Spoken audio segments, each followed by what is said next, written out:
jamais tu es seul. Alléluia. Est-ce qu'on peut acclamer le nom du Seigneur ce matin? Comment on n'entend pas? Est-ce qu'on peut acclamer le nom du Seigneur?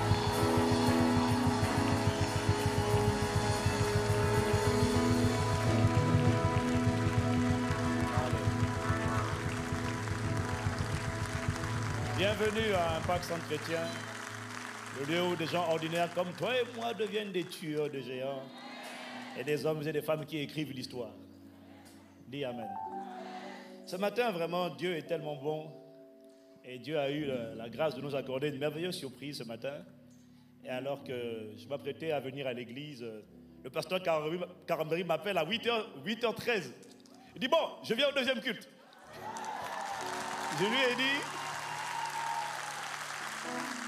Je lui ai dit, ah non, à ICC, tu ne peux pas venir au deuxième si tu ne viens pas au premier.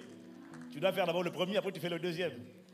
Et il a accepté et on a été richement bénis au premier culte. Et le thème sur lequel on est tellement important.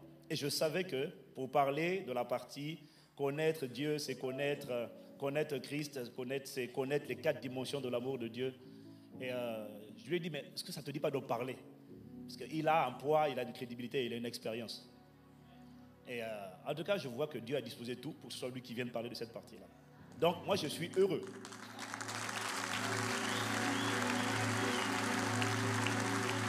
Alors, pouvons-nous, ICC, famille, et sur Internet, et à Paris Nord, acclamer le Seigneur pour son serviteur, le pasteur Mamadou Carambéry. Come on, come on, come on. Alléluia. Merci Seigneur. Il est un fleuve coulant du cœur de Dieu. C'est un grand fleuve d'un amour merveilleux. Je vais y boire. Et mon amour me conduit et sa victoire m'anime de l'esprit. Il est un fleuve dans le cœur de Dieu. C'est un grand fleuve d'un amour merveilleux. Je vais y boire, mon amour me remplit, et sa victoire m'anime de l'esprit.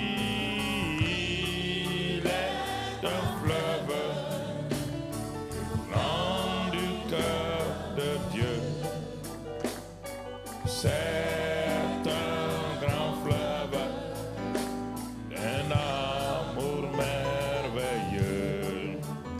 Oh, je vais y boire, son amour me remplit, et sa victoire m'anime de l'esprit, m'anime de l'esprit, m'anime de l'esprit, m'anime de l'esprit. Amen. Merci. Asseyez-vous dans la présence du Seigneur. Ce matin, c'est un privilège pour nous d'être ensemble et nous allons voir ensemble les 4 dimensions de l'amour de Christ. Il y a 2 expressions dans la Bible que nous devons y prendre, faire attention. Il y a l'amour de Dieu et l'amour de Christ. Vous allez dire, mais quelle est la différence? Dieu a tant aimé le monde qu'il a donné qui? C'est l'amour de Dieu qui a donné Jésus.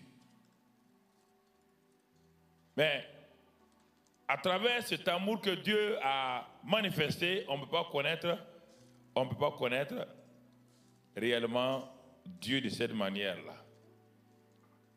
C'est comme le royaume de Dieu et le royaume des cieux.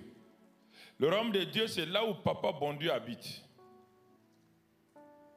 C'est là où lui-même il règne. Quand tu pars là-bas, tu ne peux plus régner. Ton règne, c'est sur la terre. C'est pourquoi le royaume des cieux est venu sur la terre. Et en ce moment, tu dois régner ici. L'amour de Dieu, ça vient de Papa bon Dieu. Dieu est amour. Il doit manifester cet amour. Et il le manifeste à travers Christ. Dans le royaume des cieux sur la terre. Et en ce moment-là, toi qui es né dans ce royaume des cieux sur la terre-là, tu commences à découvrir Dieu dans sa nature, dans son caractère, dans les différentes manifestations, et tu commences toi-même à répandre, à vivre dans les 4 dimensions de cet amour. Ce que nous allons voir ce matin, je dis à votre pasteur qu'il a pris un très bon chemin pour vous amener loin. Parce que connaître Dieu, c'est la première chose que tout chrétien devrait connaître après sa nouvelle naissance. Ça lui faciliterait le chemin. Mais comme la plupart des chrétiens sont entrés par la fenêtre, il faut les ramener à la porte pour revenir encore vers l'intérieur.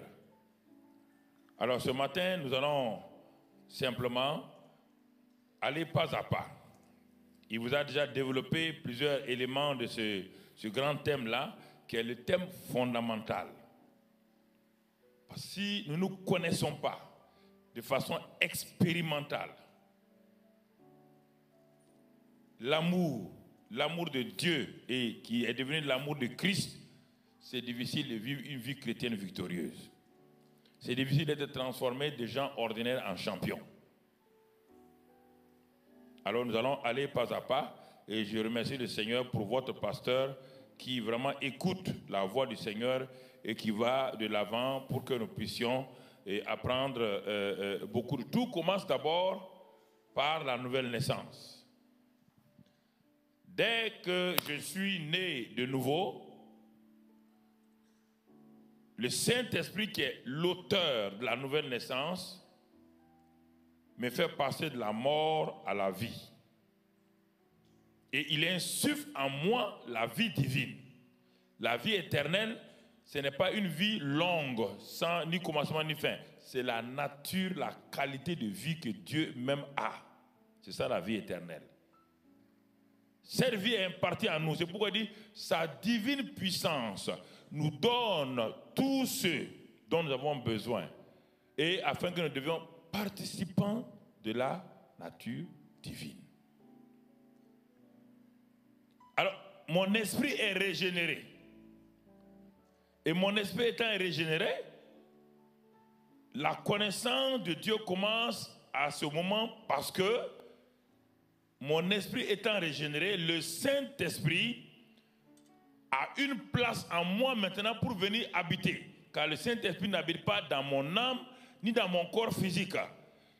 Il fallait qu'il prépare lui-même une place dans laquelle il va habiter. C'est la régénération de mon esprit. Et le Saint-Esprit vient habiter dans mon esprit. Et en habitant là, 1 Corinthiens 6, 17 dit, puisque je m'attache à Dieu maintenant, mon esprit et l'esprit de Dieu deviennent un seul esprit. Et en ce moment-là, une connaissance commence dans ma vie. Les Corinthiens n'avaient pas cette connaissance. C'est pourquoi, dans le livre de Paul aux Corinthiens, il n'utilise pas le mot connaissance, il utilise le mot savoir. Il dit, ne savez-vous pas, il l'utilise au moins 8 à 9 fois. Ne savez-vous pas que vous êtes le temple du Seigneur? Ne savez-vous pas? C'est-à-dire, les Corinthiens avaient des faits en eux qu'ils ignoraient. C'est pourquoi Paul dit, il vous faut d'abord la connaissance, c'est-à-dire la connaissance qui va vous faire sortir de l'ignorance pour vous faire rentrer dans les faits que Dieu a réalisés en vous. Et ces faits-là, on n'a pas besoin ni de prière, ni rien, sauf la révélation qui nous fait savoir que ce que je cherche est déjà une réalité en moi. Donc, et lorsque je réalise que mon esprit et l'esprit de Dieu sont devenus un, alors je commence à comprendre qu'est-ce que la vie divine. Et en ce moment, il dit aux Corinthiens au verset 19, vous ne vous appartenez plus à vous-même, vous appartenez à Dieu. C'est-à-dire que vous n'avez pas une vie séparée. Vous n'avez pas une vie séparée de chrétien qui est là, qui est en train de prier Dieu pour faire ça, ça, ça. Non. Puisque le Saint-Esprit et votre esprit sont devenus un et que vous ne vous appartenez pas à vous, vous entrez dans le programme de Dieu. Vous n'avez pas un programme pour demander à Dieu, bénis-moi ici. Vous êtes déjà béni. Puisque vous êtes déjà béni de toute bénédiction dans les lieux spirituels célestes en Christ. Vous n'avez plus besoin de prier pour avoir des bénédictions. Vous êtes déjà béni. Vous entrez maintenant dans la connaissance tout doucement de ce Dieu-là. Et vous savez que vous lui appartenez. Que vous avez été racheté à un grand prix. Ce que Paul dit aux Corinthiens. Et quand vous arrivez à cette connaissance tout juste qui vous permet de savoir qu'est-ce que la vie chrétienne, vous découvrez une autre chose. Vous découvrez que quand le Saint-Esprit est rentré en vous, il n'a pas fait de vous seulement des filles de Dieu. Vous découvrez qu'il a répandu son amour dans votre cœur. Donc, Romains 5,5, que l'amour de Dieu, la nature de Dieu là, est l'amour est déjà répandu dans votre cœur par le Saint-Esprit. Donc, vous n'avez pas besoin de dire à Dieu, je vais prier pour aimer quelqu'un. Mais c'est que vous ne savez pas comment cet amour se manifeste. C'est de ça que votre pasteur est en train de vous amener pas à pas. Vous ne savez pas comment cet amour-là se manifeste de façon, donc, par rapport aux hommes, de façon horizontale, de façon verticale. Et vous ne savez pas. L'amour est en vous. Mais il est prisonnier. L'amour est en vous. Vous savez que vous devez aimer ce frère qui vous a fait peut-être quelque chose. Mais vous ne savez pas comment l'exprimer. Alors, vous tournez vers la mauvaise manière. Je vais aller prier. Mais au moment où vous priez, l'amour est déjà en vous. Vous priez pour recevoir quelque chose qui est déjà établi en vous, qui est une réalité de Dieu en vous. Et c'est pourquoi dans le royaume des cieux, on parle de clés, on parle de principes. C'est-à-dire que vous ne savez pas utiliser la clé pour libérer cet amour-là, qu'il devienne un amour pratique. C'est la leçon que nous apprenons dans les amphithéâtres et les applications dans les laboratoires.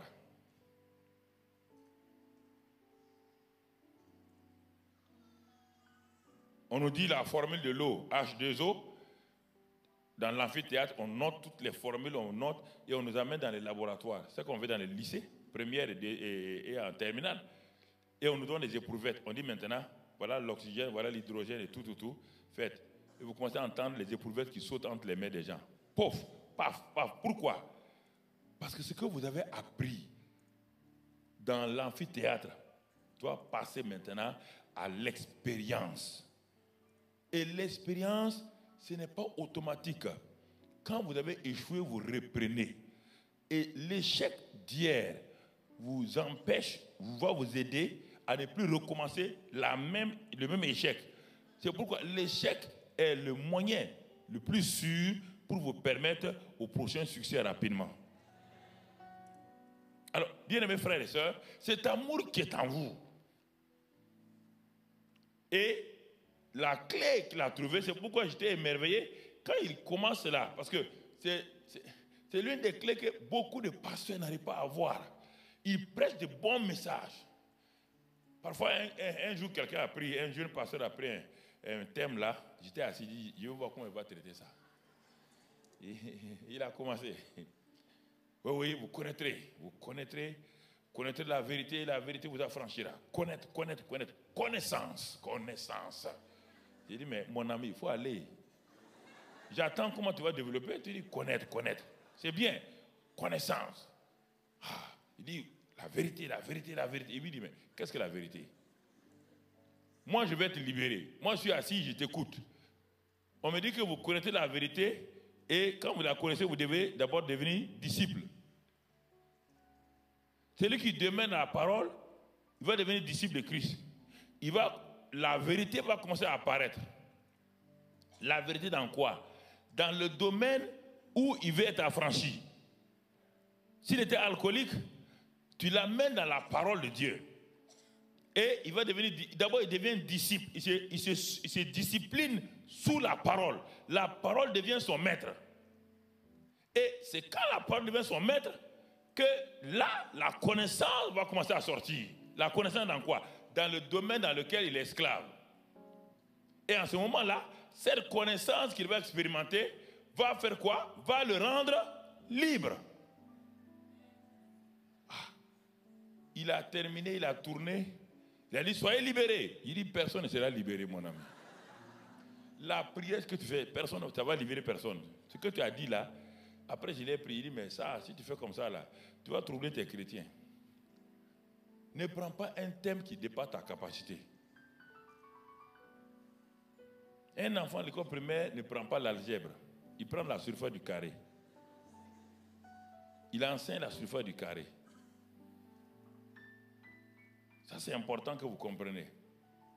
Mais ce que je vous dis là, c'est très important. Donc, je commence à entrer dans la révélation que l'amour de Dieu est répandu en moi. L'amour de Dieu, pas l'amour de Christ, l'amour de Dieu est répandu dans mon cœur.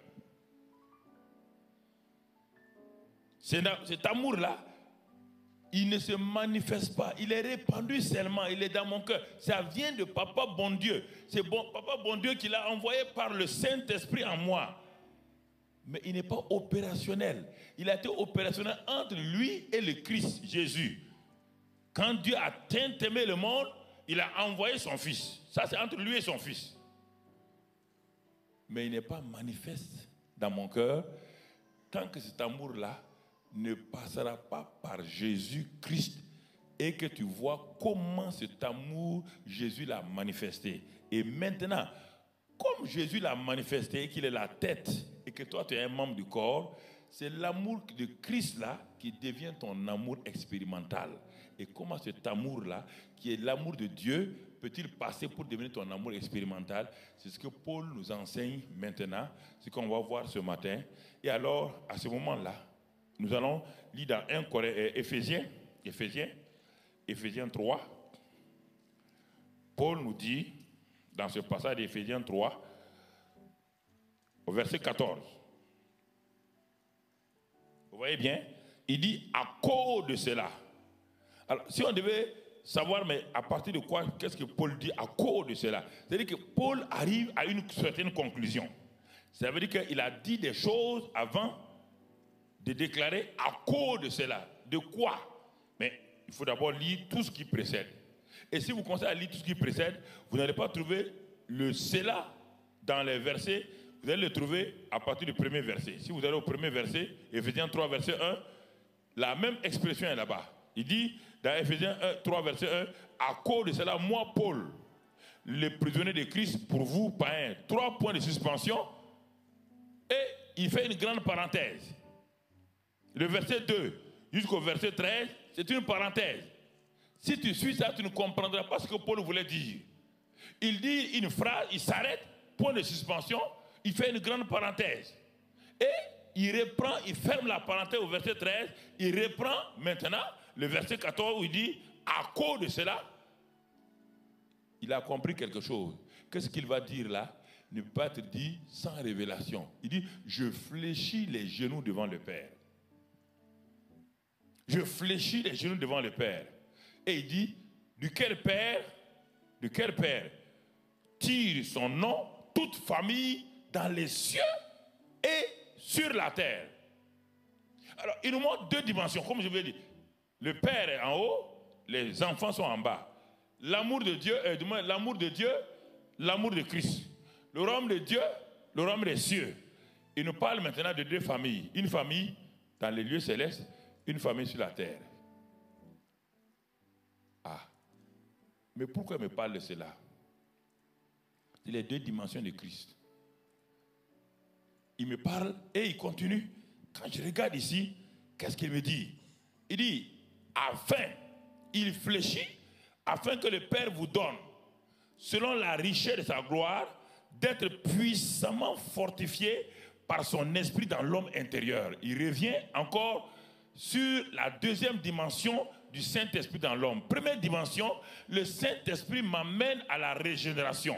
Le Saint-Esprit me fait passer donc de pécheur à enfant de Dieu. Je suis régénéré par le Saint-Esprit. Le Saint-Esprit habite dans mon cœur. Mais je ne suis qu'un bébé. Il me dit maintenant, si je veux progresser, si je veux aller de l'avant, il faut que cet homme intérieur-là, dans lequel habite le Saint-Esprit, cet homme intérieur soit puissamment fortifié. L'expression est importante. Puissamment fortifié. C'est l'homme intérieur qui est puissamment fortifié qui va découvrir ce dont nous allons parler. Puissamment fortifié dans votre homme intérieur. Pourquoi? En sorte que Christ habite dans vos cœurs par la foi. Mais est-ce que Paul, pourquoi tu me troubles? Tu m'as déjà dit que je suis le temple du Saint-Esprit. Tu m'as déjà dit que mon esprit est l'esprit de Dieu. Puisque je me suis attaché, je suis un seul esprit avec Dieu. Tu me parles maintenant que je dois être puissamment fortifié en sorte que je sache par la foi que Christ habite en moi. Le problème, c'est parce que Christ habite en toi, c'est un fait de Dieu. Tu ne le sais pas, c'est pourquoi tu cours à gauche, à droite. Il dit c'est la foi. La foi est le moyen par lequel cette habitation de Dieu qui est en toi, que tu vas commencer à manifester maintenant. Comment? Il va te montrer. Sans la foi, il est impossible de manifester l'amour. L'amour est répandu en toi. La nature divine est en toi. Le Saint-Esprit est en toi. Mais pourquoi, malgré tout cela, tu n'as pas d'épanouissement? Tu n'as pas de joie? Il dit, c'est la foi qui va te permettre que ce qui est déjà en toi, la foi va catapulter, la foi va dynamiser, la foi va donc animer ce qui est déjà en toi. Tu passes de la statique à la dynamique. Et ce n'est pas possible. C'est la foi seule qui peut prendre ce qui est en toi pour la dynamiser, pour entrer dans une réalité fonctionnelle, expérimentale avec les autres. Il dit ici, donc, en ce moment, Christ qui habite en toi par la foi, il dit afin que, il vient avec le mot amour encore. Ah, mais Paul, mais tu me troubles. Paul parle d'abord du commencement de ma vie chrétienne, ce que Dieu a fait. C'est ce que Dieu a fait. Il répand son amour en moi. Il me donne la vie éternelle. Il me donne le Saint-Esprit. Ça, c'est lui. C'est ce que Dieu fait souverainement. Ça, c'est la souveraineté de Dieu, parce que j'ai cru. Mais maintenant, Dieu me dit, ce qui est installé en toi, c'est ta responsabilité de dynamiser. Ah, Dieu est au commencement, il est la source. Mais c'est toi qui dois maintenant manifester ce que Dieu a mis en toi. Et pour le faire, il faut que tu dises comment tu vas le faire. Et c'est ça qu'il dit ici. Il dit, c'est la foi qui va te permettre de savoir que l'amour qui a été répandu en toi, cet amour-là va devenir ton fondement. Il faut que tu sois enraciné dans l'amour. L'amour est en toi, oui, mais tu ne peux pas fonctionner. Il faut que d'abord l'amour, cet amour-là, par la foi, par le fait que Christ habite en toi, tu sois enraciné et fondé dans l'amour.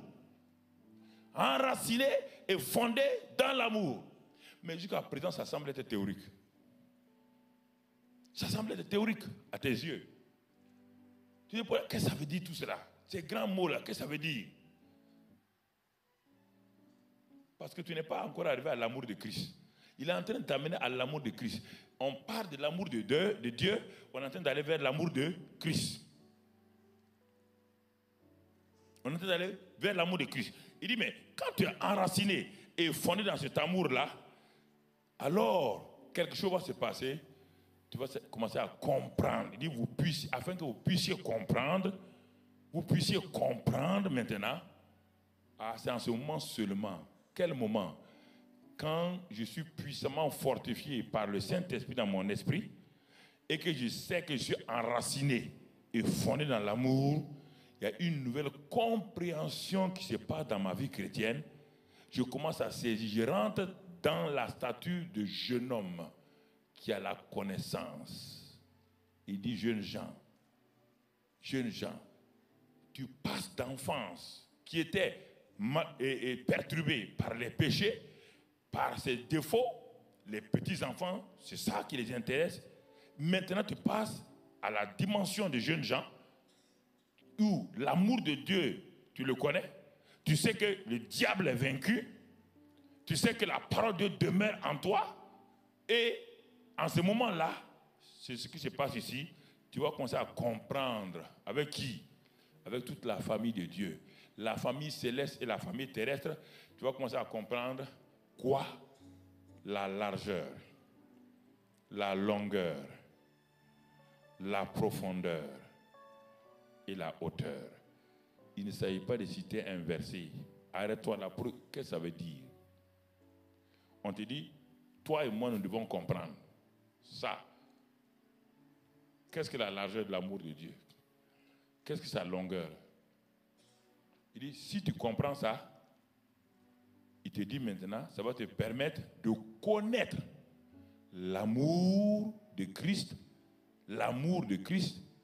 Il dit, la fin du verset, tu vas connaître l'amour de Christ qui surpasse toute connaissance, en sorte que tu sois rempli jusqu'à toute la plénitude de Dieu. Mais Seigneur, je suis déjà rempli du Saint-Esprit. Oui, mais tu n'es pas rempli de la plénitude de Dieu. Tu es rempli du Saint-Esprit. Mais maintenant, c'est par la pratique de l'amour de Christ que cela devient une plénitude. Tu l'expérimentes toi-même et tu vas commencer à nager comme le fleuve d'Ézéchiel. L'eau était aux chevilles d'abord, l'eau ensuite est arrivée, mais ce n'est pas lui qui a avancé, c'est l'homme qui le dirigeait, qui a mesuré et il est en train de faire des expériences. L'eau aux chevilles, l'eau aux genoux, l'eau à la hanche et maintenant le torrent dans lequel il nage. C'est ce que Dieu veut nous enseigner, Dieu veut nous parler ce matin. Alors, ces 4 dimensions de l'amour de Christ sont reliées attentivement à la croix. C'est pourquoi il dit, portez votre croix. Au début, il y a la croix de Jésus-Christ. C'est lui qui est venu sur la terre. Il est mort, il a pris nos péchés et tout. Mais pourquoi il nous dit maintenant que chacun porte sa croix? De quelle croix il s'agit? Il parle de ces 4 dimensions-là. La croix, on doit la transporter avec nous. On y rentre par la croix. Donc, dans le royaume, c'est-à-dire qu'on rentre par là et on a accès à la nouvelle naissance. Mais cette croix-là se transforme. Ce n'est plus une croix physique. On doit la transporter avec nous dans tous les... Parce que les 4 dimensions de l'amour sont liées à la croix de Christ. Alors, tu vas commencer à découvrir la largeur. La largeur, c'est quoi? L'amour de Dieu s'étend sur tous les hommes, sans exception. L'amour de Dieu s'étend sur tous les hommes sans exception. Les blancs, les noirs, les pauvres, les riches, les méchants. Tout l'amour de Dieu s'étend sur tous les hommes, car Jésus dit, quand lui sera élevé, il va attirer tous les hommes à lui. C'est-à-dire que c'est ça la largeur. La largeur de l'amour de Dieu s'étend sur tous les hommes. Et toi, tu ne peux pas faire exception en disant que cet homme-là n'est pas digne de l'amour de Dieu. Il refuse. Parce que tu ne connais pas l'amour, tu ne connais pas la largeur. Si tu connais la largeur, alors tu vas commencer chaque matin, Seigneur. Oh, ce chef, ce patron qui est dans mon bureau, qui est si méchant. Mais Dieu dit, mon fils, mon amour, la largeur de mon amour inclut ce patron méchant-là. Cette belle-mère qui ne t'aime pas, Dieu te dit, la largeur de mon amour s'étend sur cette belle-mère dont le caractère est encore un caractère vraiment terrible. Mon amour s'étend. C'est à toi de manifester cet amour-là. C'est là ce qu'on appelle l'amour de Christ maintenant. L'amour de Christ, c'est ce qu'il va vous donner la semaine prochaine. L'amour de Christ est identifié à une souffrance, aux souffrances de Christ. Je ne vais pas entrer dans ça. Je m'arrête seulement à la lisière pour que lui, il vous fasse rentrer dans le fleuve. La largeur, l'amour, cet homme que tu regardes. Mais Dieu dit, mais non, mon fils, Christ, son amour là, c'est étendu sur toutes ces races. Il n'y a pas dit qu'il y a des gens qui ne nous aiment pas ici. Il n'y a pas dit que ces gens-là nous font du mal. Il n'y a pas de blanc, il n'y a pas de noir, il n'y a pas de riche, il n'y a pas de pauvre. L'amour, la largeur de l'amour de Dieu s'étend sur tous les hommes. Et c'est ça, c'est pourquoi Jésus a ouvert les bras. Il brasse toutes les races, toutes les ethnies. Tout le monde est dans cet amour-là. Et cet amour-là est en toi. Il a été répandu en toi. Tu es enraciné dans l'amour. Tu es fondé dans l'amour. Dieu te dit maintenant, va. C'est grâce à toi que cette largeur-là va se manifester au vu et au su de tout le monde. Si tu ne parles pas, personne ne saura que mon amour-là aime les gens de ton service. Aime les bons comme les méchants. Aime-les. Et tu verras comment cet amour-là s'élargit devant toi. Ce n'est pas fini. La longueur. La longueur concerne le temps et l'espace. C'est-à-dire que la longueur, ça veut dire que la longueur de l'amour de Dieu ne s'arrête pas quelques années. Parce que l'amour humain, au bout de 10 ans, il fait quoi? Il est fini. Il s'éteint. Dieu te dit que la longueur de son amour ne s'arrête jamais. C'est pourquoi depuis 2000 ans, il continue à aimer les gens avec la même passion. La passion de l'amour de Dieu n'a pas cessé. Dieu n'a pas dit, maintenant, ça fait 2000 ans maintenant, je suis fatigué d'aimer les gens, je vais diminuer. Non, il ne diminue pas. Et tu ne peux pas diminuer. La qualité d'amour qui est en toi n'est pas un amour humain. Ce n'est pas un amour qui s'éteint à cause du fait qu'on ne t'aime pas, qu'on t'insulte. C'est un amour permanent. Sa longueur-là va au-delà du temps et de l'espace. C'est pourquoi, partout où tu vas, que tu ailles ici, que tu sois ici, que tu ailles en Inde, tu ailles en Afrique, partout, cet amour à n'importe quelle heure de la journée. Tu ne peux pas dire que tu vas aimer quelqu'un à minuit, tu ne vas pas l'aimer à 6 h du matin. Tu dois l'aimer à 1 h, à 6 h du matin, mon frère. C'est ça la longueur. Et cette dimension-là, elle est incluse en toi déjà par le Saint-Esprit. Mais c'est à toi de savoir que tu es enraciné dans cet amour-là. Tu transportes cet amour-là avec toi. C'est un amour permanent en toi. Et tu commences à le manifester partout. Quelqu'un qui marche sur tes pieds, cet amour est pour lui. Ça, c'est la longueur. Ce n'est pas fini. Il n'y a pas que 2 dimensions, il y a la troisième. La troisième dimension, c'est la profondeur. Ça veut dire profondeur. Quand on parle de profondeur, on parle de mauvaises choses. Quel que soit le péché, il n'y a pas un péché si profond où l'amour de Dieu ne peut pas atteindre. À cause de ça, quelle que soit la noirceur du péché d'un homme, l'amour de Dieu qui est en toi là, tu ne dois pas le juger. Cet amour-là doit aller dans cette profondeur-là. L'amour de Dieu est parti arracher les gens dans la profondeur du péché, dans la crasse du péché. Est parti arracher les gens là pour les amener donc à Dieu. Donc, tu ne peux pas dire, moi je ne peux pas aller prêcher à cet homme-là, c'est un homme méchant. Non, l'amour de Dieu a cherché des zachés qui sont perchés sur les arbres. L'amour de Dieu qui était en Christ est parti s'arrêter sous l'arbre et a demandé, et a dit que Zachée descend. Les gens ont dit, Zachée ne monte pas sur les arbres. C'est un homme terrible. Il ne peut pas monter sur les arbres. D'abord, il est petit, il est méchant, il est trafiquant, il est escroc. Jésus a dit, Zachée est sur l'arbre. Ils ont dit, Jésus, ce n'est pas possible. Il a dit, Zachée descend. Il n'a même pas levé les yeux. Et brusquement, on a vu Zachée descendre. L'amour fait descendre les gens, même s'ils sont sur la montagne du péché. Même s'ils sont dans l'enfer, l'amour les fait remonter. Ça, c'est la profondeur. Ne t'arrête jamais devant quelqu'un qui dit qu'on ne peut pas l'aimer. Ce n'est pas possible. Dieu te dit, c'est pourquoi la croix, là, la croix a été plantée. Elle va jusqu'en profondeur, jusqu'en enfer. C'est pourquoi Jésus est allé jusqu'en enfer pour t'arracher de l'enfer.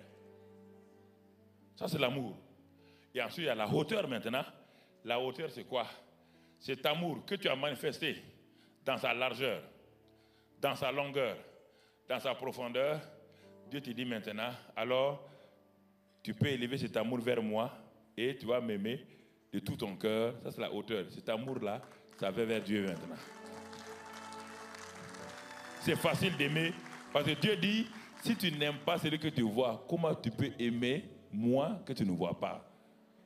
Les 3 dimensions, c'est pour les hommes. La 4e dimension, la hauteur de l'amour, c'est pour Dieu. Tant que tu n'as pas ces 3 dimensions-là, ne dis pas que toi tu aimes Dieu. Si tu me dis que c'est faux, lisons dans 1 Jean. Allons dans 1 Jean. Allons dans 1 Jean, tu vas comprendre. Allons dans 1 Jean, tu vas saisir la hauteur là. Dieu te montre, Dieu va nous parler de cela. La hauteur de l'amour de Dieu. 1 Jean, chapitre 3.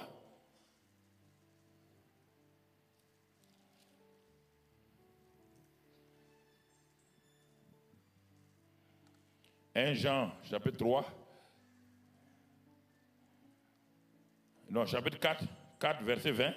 Il y a plusieurs, le chapitre 3 et le chapitre 4 portent sur ça. Il dit, 4, 20, il dit, si quelqu'un dit j'aime Dieu et qu'il haït son frère, c'est un quoi? Menteur. Donc, la connaissance de l'amour de Christ là, est-ce que Christ a haï quelqu'un? Christ a abandonné quelqu'un? L'amour de Dieu là est maintenant passé de l'amour de Dieu à l'amour de Christ. C'est pourquoi Christ est venu, il a étendu son amour pour tout le monde. Il a accepté d'aller jusque dans les enfers pour nous arracher de l'enfer. Il a accepté que cet amour-là s'étende sur tout le monde. Il a dit aller dans le monde entier, l'espace, le temps. Le monde entier veut dire quoi? Il dit, cet amour-là doit rester jusqu'à ce que le monde ait entendu. Donc le temps, ça dépasse le temps. Jusqu'à ce que le monde entier ait entendu l'évangile. Et la bonne nouvelle, en ce temps, la fin viendra. La fin ne viendra pas, même si tu pries, tu jeûnes, tu peux amener la fin. Jusqu'à ce que l'amour de Dieu aille dans toutes les contrées, toutes les tribus, toutes les ethnies. Et quand tu fais cela, tu vas voir que c'est facile d'aimer Dieu. Pourquoi? Tu vas voir que c'est facile. Il dit, tu ne peux pas dire que tu aimes Dieu si tu n'aimes pas ton frère. Si tu n'as pas exercé les 3 dimensions de l'amour envers ton prochain, envers les saints, envers la famille de Dieu sur la terre, tu ne peux pas aimer le père de famille qui est Dieu lui-même si tu n'as pas pu aimer d'abord ceux qui sont faits à son image, ceux qui le représentent, malgré leurs faiblesses, malgré leurs imperfections, malgré tout ce qu'ils ont. Car c'est lui qui n'aime pas son frère qu'il voit. Comment peut-il aimer Dieu qu'il ne voit pas? Oh, moi j'aime Dieu. Frère, fais attention à cette phrase. Comment peux-tu aimer Dieu quand tu refuses de reconnaître les membres du corps de Christ? Pourquoi Jésus a-t-il dit à Saul de Tarse, pourquoi me persécutes-tu? Le Jésus qui parlait était déjà au ciel. Il n'était pas sur la terre. Paul n'a jamais vu Jésus-Christ de Nazareth. Paul ne l'a jamais salué. Paul n'a jamais dit, il n'a jamais rencontré, il n'a jamais parlé à Jésus. Mais voilà Jésus qui lui dit, tu me persécutes. Mais il le persécute en quoi et comment? Jésus dit, en persécutant les chrétiens, c'est mon corps. C'est moi que tu persécutes. Est-ce que mon frère, je peux te laisser venir piquer mon pied en disant que tu piques mon pied, ce n'est pas moi? Non. Si tu piques mon pied, c'est moi que tu attaques. C'est pourquoi Paul a compris rapidement plus que les autres chrétiens. Parce que les pierres étaient encore dans l'ignorance. Et il disait, les juifs, les grecs, tout. Mais Paul a compris que quiconque est dans le corps de Christ, est membre du corps de Christ, il s'appelle Jésus. Écoute-moi mon frère, mon genou s'appelle qui? Mon genou s'appelle qui? Hein? Mais, si tu veux donner un nom à mon genou, tu vas l'appeler Yvan? Il s'appelle qui? Karambiri? Mon cours s'appelle qui? C'est ça que vous devez comprendre. Donc, un chrétien s'appelle qui? Jésus. Jésus dit, L'homme que tu as tué hier là, mais c'est moi, je suis en lui. C'est cet amour-là. C'est pourquoi je suis heureux de ce qu'il a commencé ce thème-là. Ça veut dire qu'il va vous amener dans... Si vous suivez pas à pas ce qu'il va vous enseigner, vous allez comprendre quelque chose que vous n'avez pas encore saisi. C'est le nœud même du royaume des cieux. C'est le nœud, c'est tout ça. Si vous arrivez à dénouer cela, vous êtes un homme libre. Oui, frère. Lisons encore d'autres passages. Tu vas comprendre. Pourquoi Jean? Pas Jean est l'apôtre de l'amour. Jean est l'apôtre de l'amour. Toute sa force, c'est l'amour. Et il dit, chaque fois, il se fait appeler celui que Jésus aime. Il s'est donné lui-même ce nom-là. Même si Pierre n'est pas content, il dit, ça ne fait rien. Moi, je suis celui que Jésus aime. Et c'est pourquoi il manifeste l'amour. Et regardez ce qu'il dit encore dans 1 Jean 4, et regardez le verset 7 maintenant. Bien-aimés, aimons-nous les uns les autres. Vous voyez bien, toujours, les trois dimensions de l'amour, c'est par rapport aux hommes.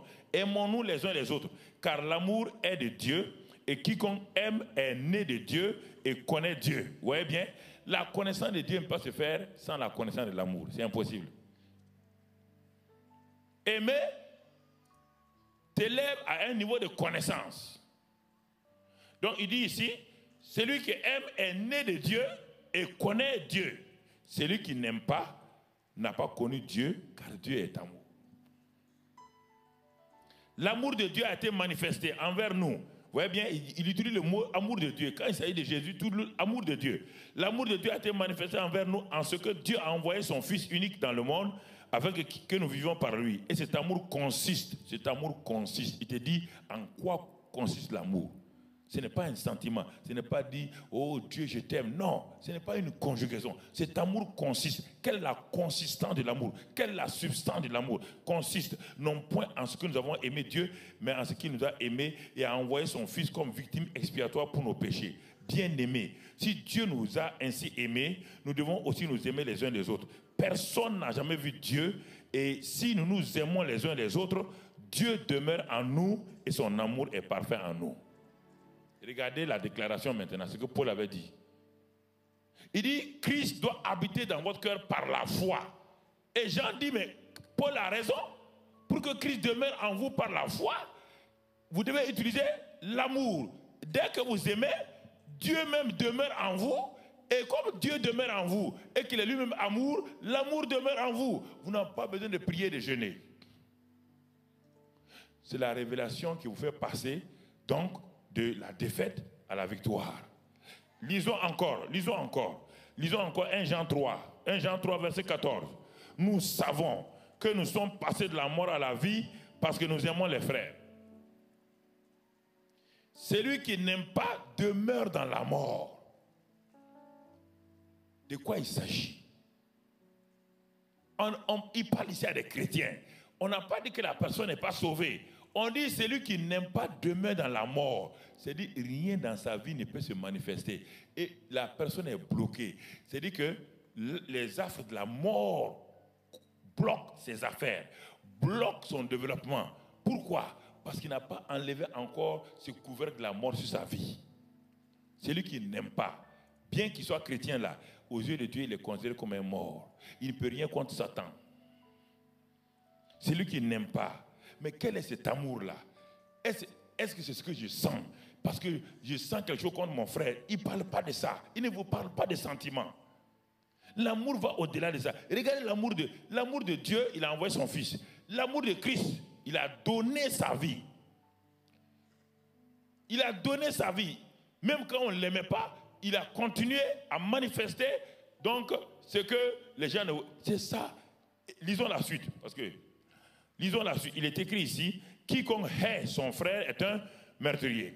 Et vous savez qu'aucun meurtrier n'a la vie éternelle demeurant en lui.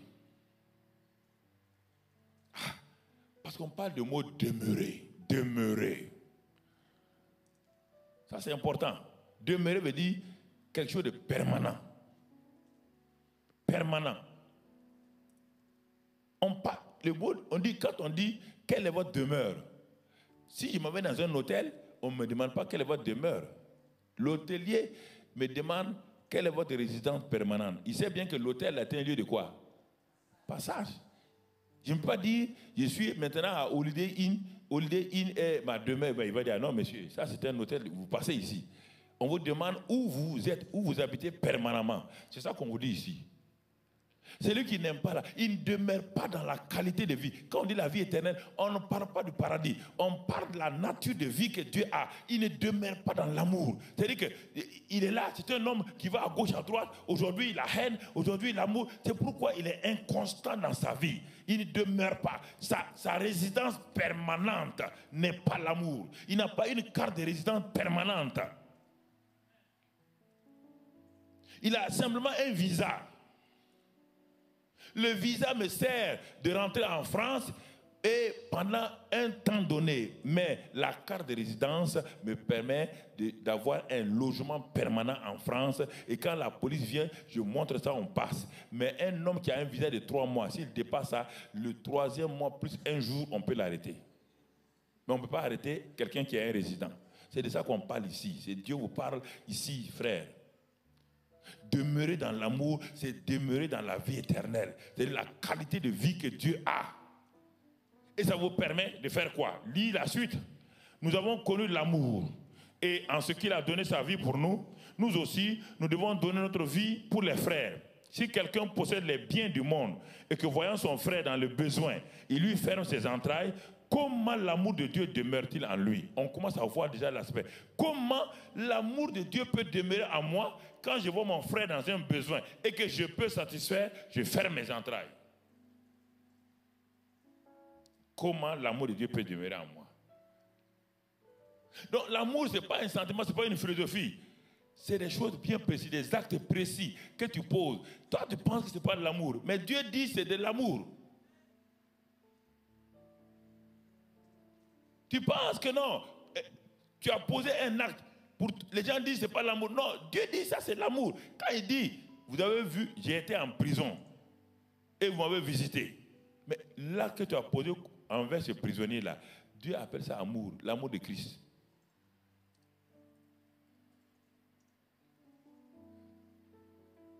Et c'est ça qui fait que les chrétiens sont un peu prisonniers parce qu'ils ont mis l'amour dans la dimension sentiment. Ils ont mis l'amour dans la dimension un peu ésotérique. Non. On va continuer. Regardons. Petits enfants, n'aimons pas en parole et avec la langue, mais en action et avec vérité. Je vous pose, mes chères sœurs, quelle sorte de mari vous voulez? Un mari, attendez, votre mari là. Vous voulez un homme qui tout le temps vous dit, chérie, je t'aime, vraiment, je t'adore et tout, mais il pose des actes contraires à vous? Ou bien vous voulez un homme qui ne dit, peut-être qu'il ne dit même pas que je t'aime, mais qui tout le temps vraiment vous respecte, prend soin de vous, fait de bonnes choses?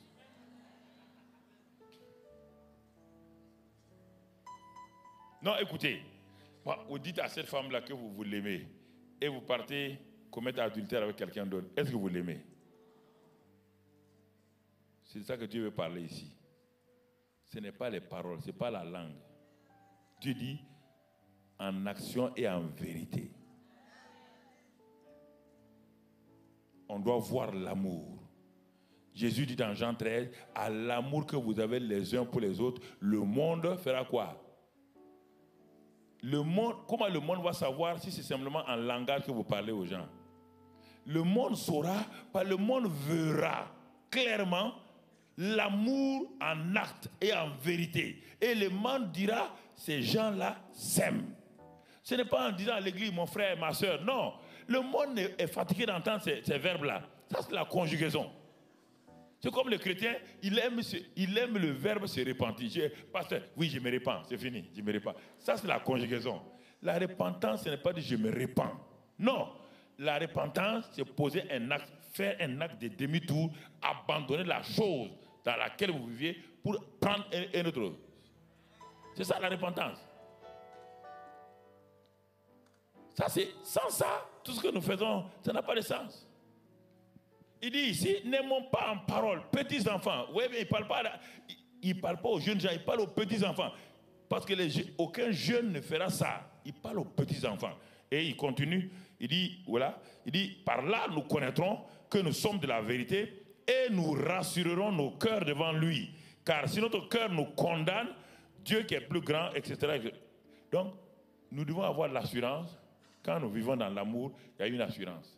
Personne ne peut nous accuser. Quand le diable vient contre nous, il ne peut pas nous accuser. Parce que là où il n'y a pas l'amour, frère, il n'y a aucune assurance. Et beaucoup de gens disent, ah mais Dieu ne m'aime pas. Comment un chrétien peut dire Dieu ne m'aime pas? Moi, je n'ai jamais compris ça. Comment un chrétien peut dire que Dieu ne m'aime pas? En quoi Dieu ne t'aime pas?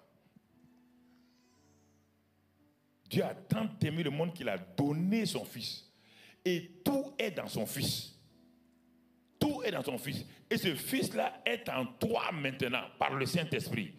En quoi Dieu ne t'aime pas? Parce que tu n'as pas compris ce qu'est l'amour. Tu crois que l'amour veut dire, comme j'ai prié, Dieu ne m'a pas donné encore de mari, Dieu ne m'aime pas. Le problème, ce n'est pas le mari. L'amour de Dieu ne consiste pas en mari ou en femme. Demande aux mariés, ils ont marié. S'ils pouvaient se démarier, plusieurs maris, si vous pouvez se démarier, tu vas comprendre que obligatoirement, ce n'est pas le mari qu'il te faut pour non. Ce n'est pas ça le problème d'abord. Donc, regardons 1 Corinthiens 13. 1 Corinthiens 13. 1 Corinthiens 13. Puisque je suis en train de parler des dimensions. Je suis en train de parler des dimensions de l'amour. 1 Corinthiens 13. Regardons un autre aspect encore de cet amour-là dont Paul parle. Puisque Paul dit que l'amour a été répandu, Paul a dit que cet amour-là, nous devons nous enraciner et fonder dans cet amour. Il dit, mais si cet amour-là est répandu, et que si nous sommes donc enracinés et fondés dans cet amour-là, il dit, verset 4, bon, on a dit charité dans les versions, mais l'amour est patient. Quel amour? L'amour qui a été fondé et enraciné, pas l'amour qui a été répandu. L'amour qui a été répandu là, il n'est pas encore enraciné en toi. S'il n'est pas enraciné en toi, parce que tu n'es même pas conscient que Christ qui est en toi là, il est en toi par la foi. Tu ne connais pas l'enracinement de l'amour. Ce sera difficile pour toi de manifester cela. On dit que c'est l'amour. L'amour s'appelle patience. C'est ça qu'on te dit ici. Quand on dit, le français dit l'amour est patient, parce qu'on doit conjuguer. Le français, il faut toujours un sujet, un complément et autre chose. Dans le grec, il n'y a pas ça. C'est-à-dire que l'amour est patient. Non, l'amour s'appelle quoi? Patience. C'est un des noms pratiques. Dans les 3 dimensions-là, quand tu es patient, c'est un aspect, un autre nom de l'amour. Il est quoi? L'amour est quoi? L'amour ne demande pas d'être patient. On te dit que l'amour est. Cela veut dire, si je disais tout à l'heure là, s'il y a un pasteur qui priait tout le temps, qui demande à Dieu, je veux la patience. Seigneur, donne-moi la patience.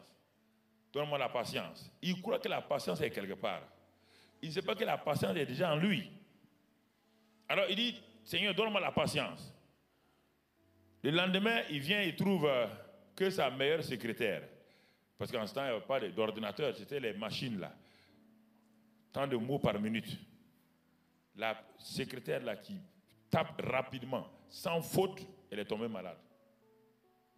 Il a trouvé qui? La seconde secrétaire là. Ah là là. Elle est comme un escargot. Et puis les fautes grammaticales pleuvent. Elle ne peut pas taper une phrase sans 2 ou 3 fautes grammaticales. Mais il était déjà sous stress.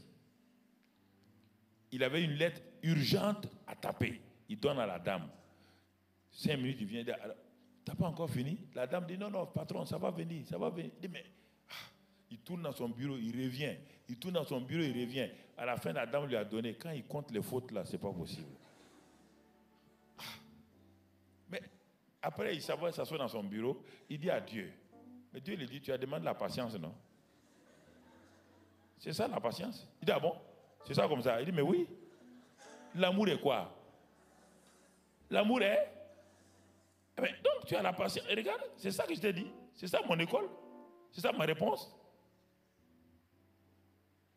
Pour lui, il croyait que quand Dieu dit l'amour est patient là, Dieu va venir une nuit, puis il dit, mon fils, écoute-moi, maintenant, secours-le. Voilà, tu donnes la patience. Va avec ça. Non. Tout ce que Dieu fait, c'est par la foi. Tout ce que Dieu a fait là, tu dois l'accepter par la foi. J'ai l'amour, donc je suis. J'ai l'amour, je suis. Un deuxième, je vous l'ai déjà raconté. Lui, il est parti jeûner. Il voulait la patience. Il a jeûné 3 jours, un bon jeûne. Jeûne d'Esther. Il arrive chez lui le 3e jour. Il vient trouver que sa femme est partie au marché. Il s'arrête devant la porte. Il commence à parler en langue. Korabakandro soaïda. Alléluia, Seigneur. Merci, Seigneur. 10 minutes, la femme n'est pas encore là. Parce que le monsieur avait faim. Il s'arrête. Il parle encore en langue. Ça ne va pas. Il chante, ça ne va pas. 20 minutes, la femme ne vient pas. Il dit, ah, Seigneur. Il commence à être agité. Au bout d'1 heure, la femme a dit, ah, chérie, depuis quand tu es là? Ah non, mais dis donc, ça fait 1 heure, j'attends ici. Dieu lui dit, va jeûner encore. Parce que tu as perdu la patience à la porte avant de rentrer. Va jeûner. Va jeûner. Il dit, mon fils, tu as la patience il y a longtemps.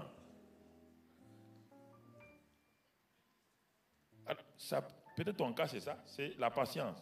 Mais Dieu te dit que l'amour qu'il a répandu en toi, dans lequel tu dois t'enraciner là, ça s'appelle patience. Ça s'appelle patience. Mais c'est obligé. Tu ne peux pas passer de l'école primaire au collège sans épreuve.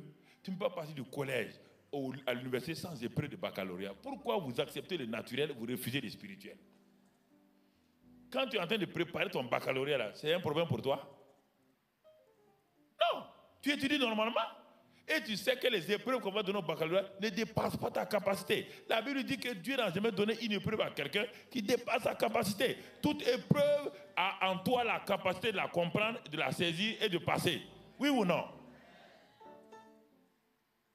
Le naturel et le spirituel vont de pair. Si, écoute-moi, plus tu pries pour être patient, plus tu as des gens qui ne te plaisent pas devant toi, ce sont tes épreuves comme cela. N'essaie pas de les dire que le feu tombe sur eux. Le feu ne tombera pas sur eux. Ne dis pas de dégager. Non, mon frère. Ce que tu as appris en classe de terminale, là, que ce soit terminale littéraire ou scientifique, ce sont ces matières qu'on te donne. On ne te donnera pas autre chose. Et on sait que pendant l'année, c'est ça qu'on t'a enseigné. Et tu dois passer, mon frère. Tu ne peux pas dire ce n'est pas possible. Mais si tu fais un pas sur tes leçons, tu seras comme ce jeune homme-là, au Burkina, il y a plusieurs années. En ce temps, on écrivait les sujets de BPC sur le tableau noir. En sciences naturelles, il a appris toutes les leçons, mais comme chaque année, les élèves aiment regarder ce qu'on donne là, on avait donné sur le sang. En 3e, on faisait le sang. Donc le sang, on a donné ça l'année passée. Il s'est dit non, si on a donné ça l'année passée, on ne donnera pas cette année. Donc il a fait un pas sur la leçon du sang. Il arrive dans la classe, le jour de l'examen, il arrive. Premier sujet, on met le sang. Deuxième sujet, on met toujours puis une maladie, la tuberculose. Le petit était assis. Il regarde le sujet. Ça ne va pas. Il a commencé à avoir des troubles. Parce qu'il sait qu'il a déjà échoué. Oui ou non? Il est tellement troublé, il se lève, il part prendre le chiffon, il barre le sang là. Le sujet qu'il connaît, il écrit ça. Les professeurs ont ri. On dit, mais petit. Et puis il est sorti. Tu t'imagines? Il a fait un passe. Parce qu'il n'a pas voulu. Ne fais pas un passe dans la vie, dans ta vie.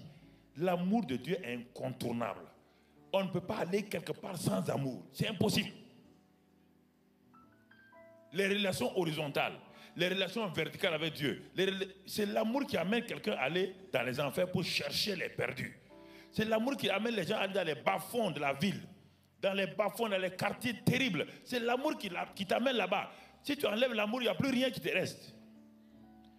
Parce que la foi est agissante par l'amour. La foi n'agit pas là où il n'y a pas l'amour. L'amour est l'élément qui soulève, qui permet à la foi de fonctionner. Il n'y a pas une foi impersonnelle comme ça. J'ai la foi. Non.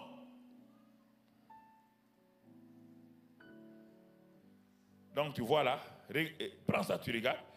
L'amour est patient. L'amour est plein de bonté. L'amour, c'est la bonté. L'amour n'envie pas. L'amour ne se vante pas. L'amour ne semble point d'orgueil. L'amour n'est pas malhonnête.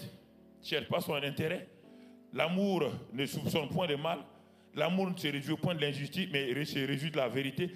Tu trouves tout là-dedans. L'amour excuse tout, croit tout, espère tout, supporte tout. Et l'amour ne périt jamais.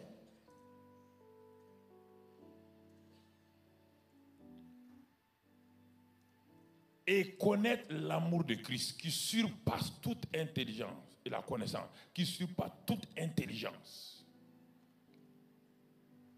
Qui surpasse toute intelligence que tu as, l'amour de Christ. Par l'amour de Dieu a été en Christ. L'amour de Christ, c'est la pratique. Il a donné sa vie. Il a souffert pour toi. Il a été maltraité. Il a été frappé. Il a été humilié. On a craché sur lui. C'est ça, c'est l'amour pratique. Et faisant partie du corps de ce Christ-là, c'est cet amour que tu dois manifester. Pas l'amour du Père, l'amour de Christ que tu dois manifester. Christ a souffert, alors c'est ce qu'il va donner. Comme il a fait, tu fais comme cela parce que tu as la capacité. Il a mis en toi cet amour. Il a répandu et tu t'es enraciné. Et le Saint-Esprit est là pour t'aider et te dit manifeste par la foi cet amour-là. Romains 13 pour terminer. Romains 13. Ça c'est l'amour dans la société. L'amour social. Comment tu fais pour vivre dans la société autour de toi. Ça c'est le premier que j'ai dit, c'est parmi les frères. Si tu vois un frère, maintenant regardons la société autour de toi, dans ton quartier, dans ta ville, regardons cela. Et la première fois que j'ai lu cela, Romains 12, 9, ce n'était pas dans un bon temps. Romains 12, 9, que la charité soit sans hypocrisie, ayez le mal en horreur, attachez-vous fortement au bien. Verset 10, par amour fraternel, soyez pleins d'affection les uns pour les autres, par honneur, usez de prévenance réciproque. Je n'aimais pas le livre des Romains.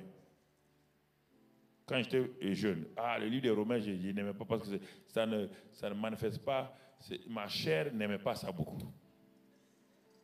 Que le vieil homme est crucifié, il dit, mais comment on va crucifier le vieil homme? Comment on va faire? Je ne comprenais pas. Et Dieu va m'aider. J'ai commencé, quand je suis arrivé, je vous ai déjà dit ça, je suis arrivé au Burkina et puis j'ai été placé comme directeur, donc j'avais assez d'argent et tout. Et j'ai commencé les vestes que j'avais. J'ai vu la plupart des pasteurs qui n'avaient pas de vestes, qui n'avaient pas de cravate et tout. J'ai commencé à jouer au bon samaritain. J'ai donné mes vestes à gauche, à droite aux gens. J'ai dit, mais avec ça, bon. Et puis, mais quelques jours après, j'apprends que ceux à qui j'ai donné mes vestes m'insultaient, me disaient que je faisais le malin, j'étais orgueilleux et tout. Comme je ne comprenais pas l'amour, j'ai dit à Dieu, je vais aller retirer mes vestes. Parce qu'un pasteur qui est ingrat comme ça, là, non, comment? Moi, je lui donne mes meilleures vestes et puis il m'insulte. Dieu me dit, tu vas aller prendre ta veste, pourquoi? Quand moi j'ai donné le meilleur de moi-même, mon fils, on m'a insulté, non? Est-ce que j'ai repris mon fils? Il dit, mais ça c'est toi. Hein? Ça c'est pas moi. En ça je ne comprenais pas. Pour moi, je suis à part, Dieu est à part. Vous comprenez? Je suis un chrétien, mais qui n'a rien à voir avec Dieu. C'est-à-dire que je demande des choses chez Dieu, si ça ne me plaît pas, je l'abandonne. Donc il y avait une vie dichotomique. C'est-à-dire la vie de Dieu quelque part et ma vie ici. Je ne comprenais pas qu'il habitait en moi. Je ne savais pas qu'il m'avait donné l'amour. Je ne comprenais pas, frère. Alors je suis allé pour prier. Dieu me dit, ce n'est pas la prière qu'il te faut ici. Rends-moi grâce. Il dit, mais pour un gars comme ça? Il dit, mais l'amour rend grâce. Et puis bénis-le. Il dit, mais tu n'as pas dit en Matthieu 5, non? Il dit de faire quoi? de bénir ceux qui font quoi? Qui vous maudissent. De faire du bien à ceux qui vous maltraitent, qui vous persécutent. Il dit bénis-le. Frère, on dirait que ma langue était paralysée. Il dit, oh Seigneur, je le bénis. Bon, c'était difficile, hein? Il dit, Dieu dit, c'est ça l'amour. À Gethsémane, quand Jésus souffrait, à la croix, quand il était crucifié, il a dit, Père, pardonne-leur, c'est ça l'amour. Il dit, mais ça c'est Jésus. Il me dit, mais ce que vous ne comprenez pas, vous croyez que vous avez une vie différente de celle de Jésus. Vous êtes parti maintenant du corps de Christ. Mais quand j'ai commencé à bénir, j'ai découvert. Dieu me dit, j'ouvre maintenant, il dit ouvre la Bible. Je tombe ici ce passage-là. Que votre amour soit sans hypocrisie. Il me dit, je voulais continuer, il dit, mais ne continue pas. Est-ce que ton amour est sans hypocrisie? Même envers tes frères. Ah, il dit, Seigneur, ah. Il dit, quand tu dis à telle personne, mon frère là, est-ce que c'est vrai? C'est ton frère? Il dit, en tout cas, bon. En tout cas, c'est mon frère. Mais Dieu me dit, non, c'est pas vrai. Tu le sais très bien. Quand vous venez devant l'église, vous dites, allez frère, tu as envie d'avoir un couteau derrière et puis poignarder dans son dos, oui ou non? Dis la vérité. Il dit, ah, il y a ça un peu quand même. Dieu me dit alors, ton amour est un amour hypocrite. Moi, je ne l'ai jamais fait comme cela. Il dit, Seigneur, mais ça c'est grave. Mais je suis chrétien, je parle en langue. Dieu dit, c'est pas parler en langue ici. Ce n'est ni l'onction, ça c'est ma vie qui doit couler de toi. Vous confondez l'onction, vous confondez les dons, vous confondez la puissance avec ma vie. Ma vie doit couler. Ma vie, tu es maintenant et ma vie doit couler de toi. On doit voir ma vie à travers toi. Il dit, mais c'est l'amour. C'est pourquoi je vous ai donné l'amour. Je sais bien que ce que vous avez ne peut pas vous aider. J'ai répandu mon amour en vous. J'ai mis mon amour en vous. C'est là, frère, que j'ai commencé à connaître qu'est-ce que le pardon. Comment pardonner les gens sans sentir. Comment bénir les gens sans le vouloir. Et c'est là que j'ai découvert que les plus grands secrets, c'est ce que Jésus faisait. Quand il était à la croix, il sentait la douleur. Et puis, le péché est venu sur lui. Il est devenu péché. Mais il est allé au-delà de ses souffrances. Il est allé au-delà de ses difficultés. Il est allé au-delà de l'amertume qui pouvait le prendre. Et il a prononcé, Père, pardonne-leur. Vous imaginez? Il voyait dans cette foule-là des gens à qui il a guéri les enfants. Des gens qu'il a fait des bénédictions. Ce sont eux qui sont en train de le maudire. Et il les voyait devant lui. Il dit, Père, pardonne-leur. Il a manifesté son amour. C'est l'amour de Christ qui sort maintenant de lui. Et il le répand sur les gens. Et à cause de ça, cet amour nous a atteints. Alors, c'est là que j'ai commencé à apprendre que la vie chrétienne, c'est plus que ce que nous pensons. Il dit, si tu fais cela, et quand j'ai commencé à le faire, regardez, il dit, réjouissez-vous. Réjouissez-vous, bénissez ceux qui vous persécutent. Ne maudissez pas, bénissez, réjouissez-vous avec ceux qui réjouissent. Pleurez avec ceux qui pleurent. Ayez les mêmes sentiments les uns envers les autres. N'aspirez pas à ce qui est élevé. Ne rendez à personne le mal pour le mal. Ça, c'est l'amour social. Recherchez ce qui est bien devant les hommes. Ne vous vengez point vous-même. Mais laissez agir la colère. Si ton ennemi a faim, donne-lui à manger. S'il a soif, donne-lui à boire. Car en agissant ainsi, alors, mais il n'a pas dit de faire ça et de demander comme cette bonne femme au Niger, une femme veuve, et qui a eu sa pension et qui a appelé les pasteurs de son église, ils sont venus, les pasteurs l'ont escroqué, lui ont enlevé l'argent.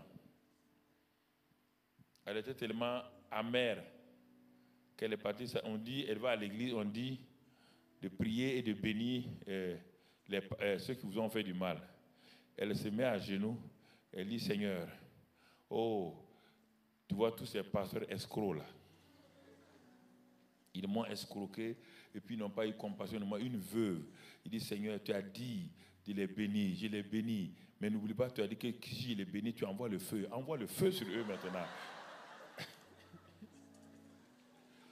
Il y avait quelqu'un qui était à genoux à côté d'elle. Il dit, ma soeur, c'est pas comme ça. Il dit, non, comment c'est pas comme ça? Il dit, mais Dieu a dit non. Dieu a dit quoi? Il dit, et qu'est-ce que Dieu a dit ici? Il dit, laissez agir la colère. Quand il est écrit, à moi la vengeance, à moi la rétribution, dit le Seigneur. Mais il dit, mais toi, tu n'es pas le Seigneur. Toi, tu n'as qu'à bénir seulement. Elle dit, non, mais non, il faut que la parole de Dieu s'accomplisse. Des pasteurs escrocs comme ça qui bouffent une veuve. Dieu a dit qu'il va envoyer le feu. Ce n'est pas moi qui envoie le feu. Dieu a dit qu'il va envoyer le feu. Laisse le feu venir. La sœur lui a dit non, ne laisse pas le feu venir. Laisse l'amour de Dieu. Il dit ah bon, et ils m'aiment pas, moi je vais les aimer. Il dit mais l'amour, c'est de pardonner. L'amour, c'est de bénir.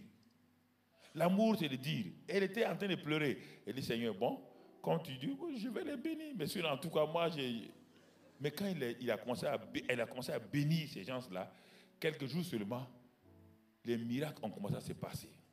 Elle recevait de tous les côtés. Et en ce moment, elle a découvert qu'est-ce que l'amour de Dieu. Elle a découvert qu'est-ce que l'amour, cette dimension de l'amour. Et elle a commencé à aimer Dieu maintenant. Parce qu'elle a aimé ceux qui sont autour. Et elle a commencé à aimer Dieu de façon verticale. Donc, frères et sœurs, et comme le pasteur va développer le reste, je crois, je remercie le Seigneur pour tout ce qu'on... Écoute-moi très bien, c'est un message simple, mais qui n'est pas attirant, mais qui est le meilleur, le message fondamental, l'amour dans lequel tu es enraciné, l'amour dans lequel tu es fondé. Cet amour-là va changer tout. Tu n'as pas besoin d'aller jeûner et prier. Tu dis simplement, je veux manifester l'amour. Je veux le manifester. Ton Saint-Esprit qui est en moi va m'aider à aimer les gens, à pardonner les gens, à excuser les gens. Seigneur, voilà, si tu fais cela, au début c'est difficile. Mais quand un muscle commence à se développer, par des exercices, il y a des courbatures au départ, oui ou non? Mais au bout d'un moment donné, le muscle maintenant, il est relaxé, il peut soulever 10 kilos, 20 kilos et tout. C'est la même chose avec la foi. C'est par la foi qu'on exerce l'amour. On exerce l'amour pour des gens, on commence à bénir. Après, on pose des actes. Et au fur et à mesure, cette foi-là grandit et ça permet à l'amour de monter, à l'amour de monter, à l'amour de monter. Et en ce moment-là, l'amour devient une réalité en toi. Et en ce moment, tu vas commencer à voir la plénitude de Dieu. Commence à te remplir. Tu deviens à l'image de Dieu. Ça devient une réalité. Quand les épreuves arrivent, les problèmes arrivent, tu n'es plus atteint comme avant. Tu te relèves facilement. Même si tu es atteint, tu te relèves facilement. Quand tu es découragé, le découragement passe rapidement. Tu ne fais plus des jours et des jours dans le découragement. Pourquoi? Parce que maintenant, cette plénitude en toi là te fait rebondir rapidement et tu commences à marcher dans la victoire. Que le Seigneur vous bénisse, sa grâce soit sur vous, au nom de Christ Jésus. Amen. On va prier. On va prier. Pose ta main sur ton cœur. Pose ta main sur ton cœur, mon frère. Dis avec moi, Seigneur Jésus, tu as manifesté ton amour sur la terre. Et cet amour a été un amour concret. Tu as béni ceux qui te maudissaient. Tu as fait du bien à ceux qui te maltraitaient. Tu n'as pas rejeté les méchants. Et cet amour que tu as manifesté est en moi. Parce que je suis membre de ton corps. En tant que membre de ton corps, je peux manifester cet amour-là. Par le Saint-Esprit qui habite en moi. Et tu m'as donné la foi comme levier. Et c'est par cette foi-là que je pardonne, que je bénis, que je fais du bien, que je manifeste les 3 dimensions au niveau des hommes avant de manifester la 4e dimension à ton niveau. Je te remercie pour cela aujourd'hui. Parce que Seigneur, c'est une réalité. Et je te bénis pour cette réalité-là qui est en moi et qui est réelle, qui va se manifester chaque jour de ma vie. Amen.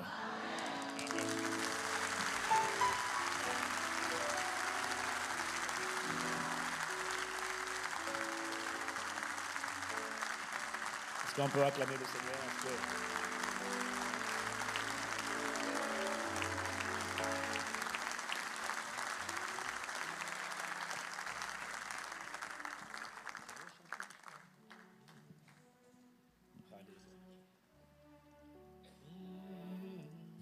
Je veux chanter un chant d'amour pour mon Sauveur, pour toi Jésus. Merci pour ce que tu as fait. Tu es si précieux. Jésus, mon Sauveur. Je suis heureux. Je suis heureux. Tu m'as donné. Je ne veux pas être ailleurs. Je suis heureux, je suis heureux. Tu m'as donné, tu m'as donné l'amour de Christ. Tu m'as donné ton cœur. Je suis heureux. Tu m'as donné. Je ne veux pas être ailleurs. Je suis heureux. Tu m'as donné ton cœur. Tu m'as donné l'amour de Christ. Je suis reconnaissant parce que je suis heureux. Je suis reconnaissant. Non, non, non, non, non, non. Je ne veux pas être ailleurs. Que dans tes bras, que dans tes bras.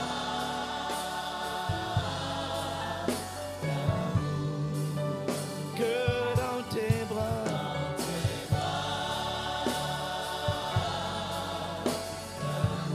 Que dans tes bras. Ne me laisse pas ailleurs. Ne me laisse pas ailleurs. Si ce n'est dans tes bras.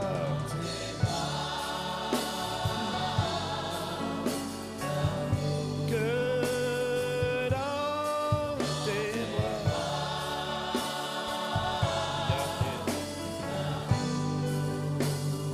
Dans tes bras.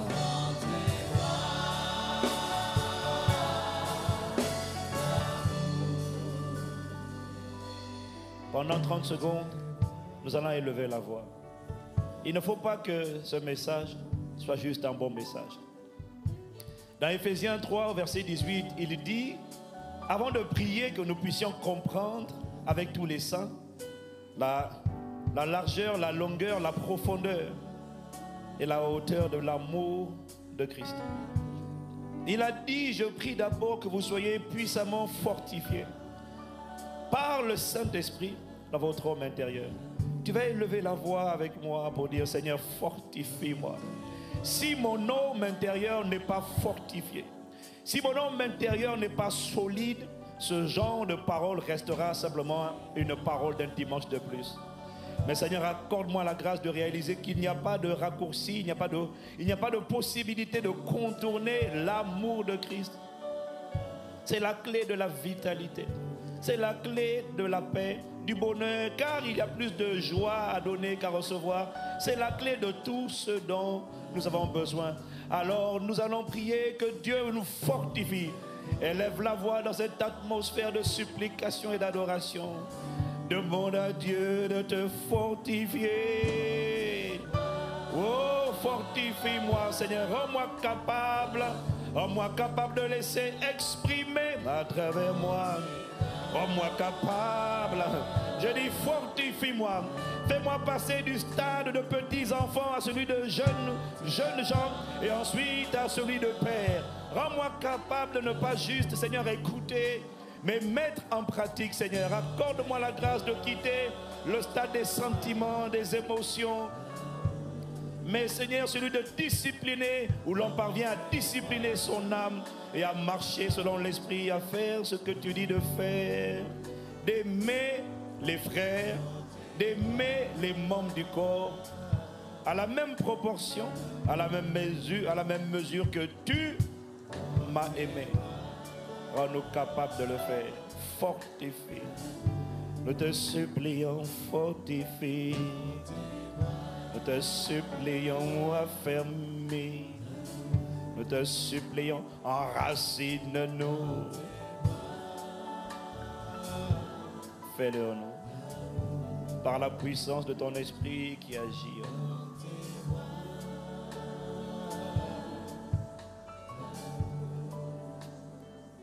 Dans tes bras, fais-nous demeurer, fais-nous être enracinés, fais-nous être domiciliés dans là où ton amour est répandu par le Saint-Esprit.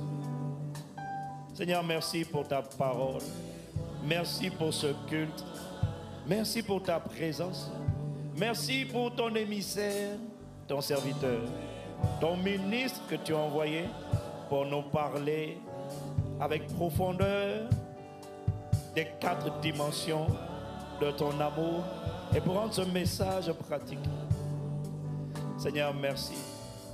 Lorsque je vois ce genre de connexion, lorsque je vois ce genre d'agenda divin, Seigneur, je reconnais que c'est toi qui bâtis, pas Impact Centre Chrétien, mais tu bâtis ton règne à travers nous.